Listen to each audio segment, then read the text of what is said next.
الحمد ربي أرجو مكيتني نبدا افتديني رحمتك. بسم الله الرحمن الرحيم. السلام عليكم ورحمة الله وبركاته. مسجد الأمدورة في كان أمانة مقالة ميلبورن مقالة نوروي مقالة مدتيرة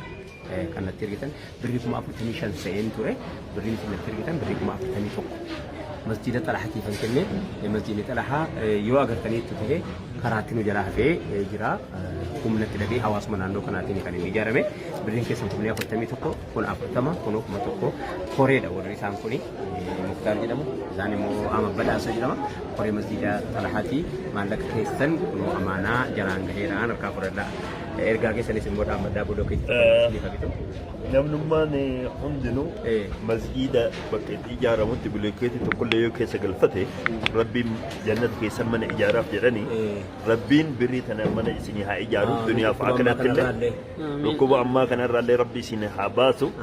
akkuma argitan masjiidni amma keessa dhaabanni kun illee masjiida osoo hin gahin kanatti nu harkaa hafe yeroo kana keessa dhaabanne amma gabaa simintoo kumtaala 500 barbaada kumtaala tokko nama bitachuu danda'u kumtaala tokko bar namni 500 kumtaala tokko yoo nu erge kumtaala 500 hin arganna jara warri Norway maallaqa kana amaanaa natti erga masjiida wayitee naa kenna jedhanii masjiidni jara hin ijaarame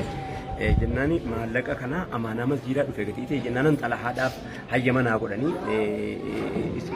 jedheetan